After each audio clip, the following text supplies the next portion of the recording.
नमस्कार, मैं हूं आपके संग नित्यम मंत्र यंत्र तंत्र वास्तु के विशेष कार्यक्रम के साथ। गंगा दशहरा के दिन जो भी व्यक्ति गंगा में स्नान करता है, डुबकी लगाता है, उसके सारे पाप नष्ट हो जाते हैं। हम लोग इंसान हैं, इंसान कभी जाने कभी अनजाने में पाप कर ही देता है। कभी कभी जानबूझकर पाप करते हैं तो कभी अनजाने में पाप हो जाता है। जो भी आप पाप करते हैं उसका फल आपको अपनी ज़िंदगी में देखने को मिलता है। कभी आपकी स्वास्थ्य खराब हो जाती है या कभी आपकी बिजनेस नहीं चलती है, नौकरी में दिक्कत हो जाती है। तो अगर आप पाप करते हैं जाने अनजाने में, उससे मुक्ति पाना चाहते हैं तो गंगा दशहरा के दिन आपको गंगा स्नान अवश्य ही करना चाहिए, ताकि जाने अनजाने में जो भी पाप आपसे हो जाए उस पाप से आपको मुक्ति मिल जाए और आपकी ज़िंदगी अच्छी चले। तो बने रहिए हमारे साथ, हम आपको बताएंगे गंगा दशहरा को घर में जरूर करें गंगा जल का ये उपाय। छमाछम बरसेगा धन और सुख। लेकिन इसके पहले अगर आप हमारे चैनल को सब्सक्राइब नहीं किए हैं तो कृपया इसे सब्सक्राइब कर लें तथा बेल बटन को भी दबाएं, ताकि नए वीडियो का नोटिफिकेशन आपको तुरंत मिल जाए। साथ में अगर आप हमारे मेंबरशिप को लेना चाहते हैं तो ज्वाइन बटन पर क्लिक करके हमारी मेंबरशिप भी ले सकते हैं, ताकि हमारी टीम आपकी समस्याओं का समाधान आप तक पहुंचा पाए। सबसे पहले हम जानते हैं कि आखिर गंगा दशहरा क्या है। गंगा दशहरा ज्येष्ठ शुक्ल पक्ष की 10वीं तिथि को मनाया जाता है। ऐसा मानते हैं कि गंगा दशहरा के दिन गंगा मैया पृथ्वी पर अवतरित हुई थी।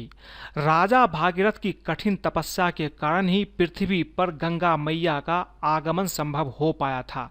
पौराणिक कथाओं में बताया गया है कि भागीरथ ऋषि ने अपने पूर्वजों की मोक्ष की प्राप्ति के लिए कठोर तपस्या की थी और उसके बाद अपने अथक प्रयासों के बल पर मां गंगा को धरती पर लाने में सफल हुए।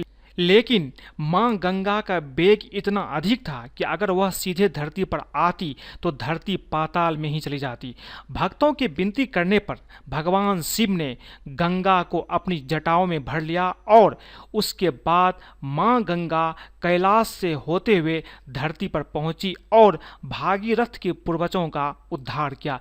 इस तरह से गंगा मैया का अवतरण इस धरती पर हुआ था। गंगा दशहरा पर गंगा स्नान करने का विशेष महत्व होता है।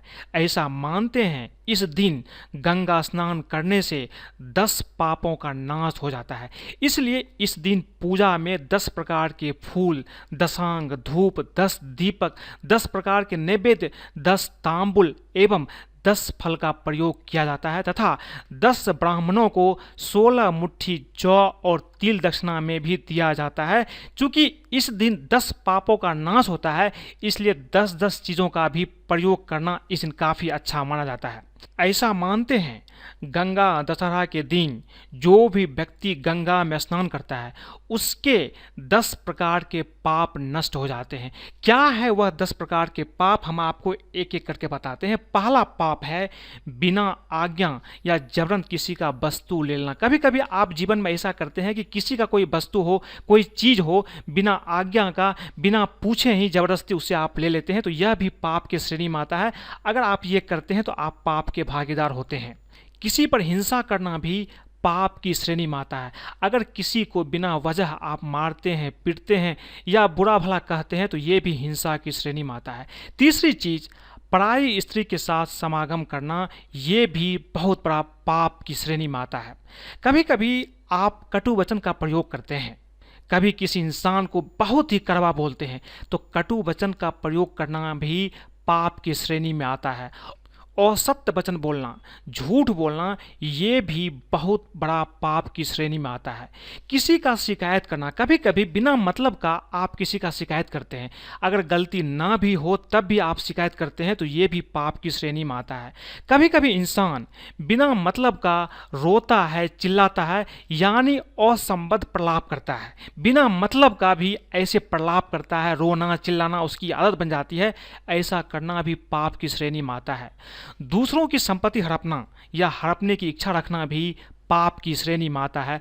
दूसरों को हानि पहुंचाना या ऐसी इच्छा रखना भी पाप की श्रेणी में माना जाता है। व्यर्थ बातों पर चर्चा करना, कभी कभी आप किसी का चुगली करते हैं, व्यर्थ की बातों में आप चर्चा करते हैं, तो ये भी पाप की श्रेणी में आता है। तो अगर आप इस 10 तरह का कोई भी पाप आप करते हैं, जाने अनजाने में, इंसान है, हो ही जाती है, अगर आप पाप करते हैं तो आपके लिए गंगा दशहरा काफ़ी उपयुक्त दिन है, जिस दिन आप इन पापों से मुक्ति पा सकते हैं। इसलिए जिस किसी ने भी अगर ये पाप कर्म किए हैं और जिसे अपने किए का पश्चाताप है, इससे मुक्ति पाना चाहते हैं, तो उसे सच्चे मन से गंगा दशहरा के दिन गंगा में डुबकी अवश्य लगानी चाहिए। यदि आप गंगा नदी तक नहीं जा सकते हैं तो स्वच्छ जल में थोड़ा गंगा जल मिलाकर मां गंगा का स्मरण करते हुए स्नान अवश्य करना चाहिए। इससे भी आपको पाप से मुक्ति मिलती है। गंगा जल से सिर्फ पाप या ताप नहीं धुले जाते हैं। पुराणों के अनुसार गंगा जल न केवल पाप धोने और पाप उतारने का काम करता है, बल्कि इसका सही उपयोग किया जाए तो न केवल पैसा आता है, बल्कि आपके जीवन में स्वास्थ्य और खुशी भी आती है। पुराणों के अनुसार घर में हमेशा पूजा स्थल पर गंगा जल रखा होना चाहिए। इसे घर पर रखने से सुख और संपदा बनी रहती है। इसलिए आप एक पात्र में हमेशा गंगा जल भरकर अपने घर में, अपने पूजा स्थान पर अवश्य ही रखें। घर पर यदि कोई वास्तु दोष है तो आप उससे परेशान रहते हो तो आप अपने घर में नियमित गंगा जल का छिड़काव करें। ऐसा नियमित करने से वास्तु दोष का प्रभाव खत्म हो जाता है और घर पर सकारात्मक ऊर्जा आती है। यदि आपको रात को डरावने सपने आते हैं तो हमेशा सोने से पहले बिस्तर पर गंगा जल का छिड़काव कर दें। ऐसा करने से डरावने सपने इंसान को परेशान नहीं करता है। इसलिए गंगा जल से तो आप अपने पाप को धो ही सकते हैं, साथ साथ गंगा जल का खास उपाय करके आप अपने जीवन की समस्याओं का समाधान भी कर सकते हैं और जीवन में धन भी ला सकते हैं। हमने आपको बताई कि गंगा दशहरा क्या होता है और गंगा दशहरा के दिन आपको क्या करने से आपके जीवन में धन की प्राप्ति होती है और कैसे आप वास्तु दोष भी दूर कर सकते हैं। अब हम ये जानते हैं कि गंगा दशहरा के दिन आपको क्या करना चाहिए, किस तरह से पूजा करना चाहिए। सबसे पहली चीज, गंगा दशहरा के दिन अगर गंगा नदी आपके आसपास है तो गंगा नदी में जा करके आपको 10 बार डुबकी लगाकर स्नान अवश्य ही करना चाहिए। स्नान करते समय इन मंत्रों का जाप भी करें। मंत्र है ओम नमः शिवाय नारायण्ये दशहराये गंगाये नमः। इस मंत्र का जाप करते हुए आप 10 बार गंगा में डुबकी लगा लीजिए। अगर घर के करीब गंगा नदी नहीं है तो किसी भी नदी या तालाब में भी आप स्नान कर सकते हैं। अगर ये भी नहीं है तो घर में ही पानी में गंगा जल मिलाकर स्नान करें और गंगा मैया का ध्यान करें। अब गंगा में डुबकी लगाने के बाद आप गंगा नदी में खड़े हो जाइए और खड़े होकर के आपको ये मंत्र बोल देना है। एक बार बोल दीजिए आप कम से कम। मंत्र है नमो भगवत्ये 10 पाप हराइये गंगाये नारायण्ये रेवत्ये शिवाये अमृताये विश्वरूपण्ये नंदिन्ये ते नमो नमः। इसका अर्थ ये हुआ, हे भगवती 10 पाप हरने वाली गंगा, नारायणी, रेवती, शिव, दक्षा, अमृता, विश्वरूपिणी नंदी को मेरा नमन है। अगर आप संस्कृत में नहीं बोल सकते हैं तो आप हिंदी में भी अपने आप क्या कीजिए, कागज़ पर लिख कर ले जाइए और जब भी आप गंगा स्नान करते हैं उस समय आप इसे एक बार बोल दीजिए। इसके बाद आपको सूर्यदेव को अर्घ्य देना चाहिए, साथ ही आपको 5 पुष्पांजलि भी अर्पित करना चाहिए। इस तरह से अगर आप पूजा करते हैं गंगा दशहरा के दिन तो आपके सारे पाप ताप नाश हो जाते हैं। अब ये चीज़ करने के बाद आप पानी में खड़े होकर ही जो मंत्र मैं बता रहा हूँ इस मंत्र का आप 10 बार जाप कर लीजिए।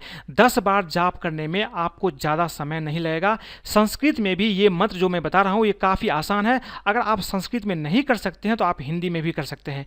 मंत्र है ओम नमो भगवती हिली हिली मिली मिली गंगे माँ पावय पावय सोहा। इसका अर्थ ये हुआ, हे भगवती गंगे मुझसे बार बार मिलें और मुझे पवित्र करें।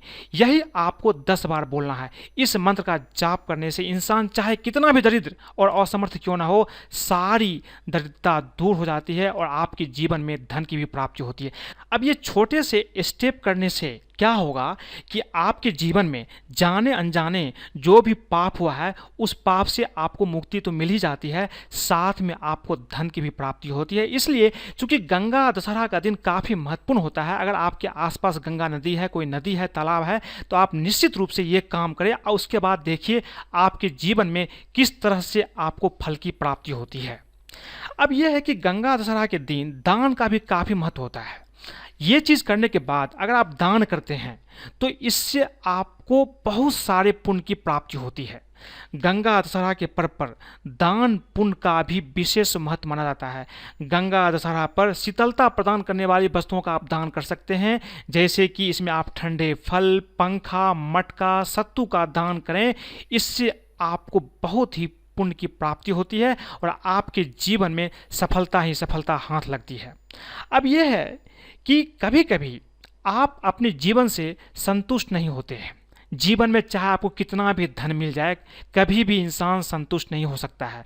तो अगर किसी को भी अपने काम से या धन से संतुष्टि प्राप्त नहीं होती है तो आज के दिन, गंगा दशहरा के दिन, मिट्टी से बना एक मटका लेकर उसमें गले तक पानी भरना चाहिए, साथ ही उसमें गंगा जल की कुछ बूंदें भी डाल देनी चाहिए। इसके बाद उस मटके पर ढक्कन लगाकर उस पर श्रद्धा अनुसार कुछ दक्षिणा रखनी चाहिए और किसी शिव मंदिर में जा कर के इस मटके को दान कर दीजिए। ऐसा करने से आपके जीवन की सारी उलझनें खत्म हो जाती है और आपके जीवन में जो संतुष्टि नहीं होती है, चाहे वो धन से संबंधित हो या काम से संबंधित हो, सारी संतुष्टि आपको मिलना भी शुरू हो जाता है। कभी कभी आपकी कोई इच्छा होती है लेकिन इच्छा पूर्ण नहीं होती है। तो अगर आपकी कोई ऐसी इच्छा है जो बहुत दिनों से किसी कारणवश पूरी नहीं हो पा रही है, तो गंगा दशहरा के दिन आपको गंगा मैया का ध्यान करते हुए इस पंक्ति का, जो पंक्ति मैं आपको बता रहा हूँ, इसका सिर्फ आपको 11 बार पाठ करना है। 11 बार पाठ करने में आपको ज़्यादा से ज़्यादा 2 से 3 मिनट का समय लगेगा, लेकिन आपकी जो इच्छा है सारी इच्छा पूर्ण हो जाती है। ये पाठ है शांताय चौ वरिष्ठाय वरदाय नमो नमः। बहुत आसान है, इसका आप 11 बार पाठ कर लीजिए। इसके साथ ही साथ आपको शिवलिंग पर दूध भी अर्पित करना चाहिए, इससे आपकी सारी इच्छाएं पूर्ण हो जाती है। कभी कभी इंसान लंबी आयु के साथ साथ अच्छा स्वास्थ्य चाहता है, तो अगर आप लंबी आयु आपको चाहिए और उसके साथ में एक अच्छा हेल्थ, एक अच्छा स्वास्थ्य भी चाहिए, तो आज के दिन, गंगा दशहरा के दिन, आपको गंगा दशहरा स्तोत्र में जो पंक्ति है, इस पंक्ति का आपको सिर्फ 5 बार पाठ कर लेना है और ये 5 बार पाठ करने में आपको सिर्फ 2 मिनट लगेगा और 2 मिनट में आपका स्वास्थ्य और आपको लंबी आयु की प्रदान प्राप्त हो सकता है। ये पाठ है, मैं धीरे धीरे बोल रहा हूँ, आप इसे चाहे तो लिख लीजिए, नहीं तो फोटो खींच लीजिए। आपको बस ये कर लेना है, 5 बार करना है।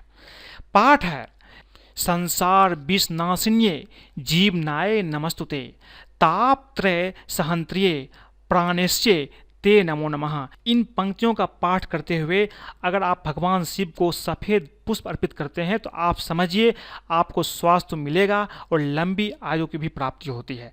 तो आज मैंने आपको बताया कि गंगा दशहरा क्या होता है और इस दिन अगर आप गंगा नदी में स्नान करते हैं, डुबकी लगाते हैं, तो आपके सारे पाप ताप कैसे नष्ट हो जाते हैं, साथ में गंगा जल के उपाय से किस तरह से आप अपने जीवन की वास्तु दोष भी दूर कर सकते हैं और साथ में धन की प्राप्ति भी कर सकते हैं।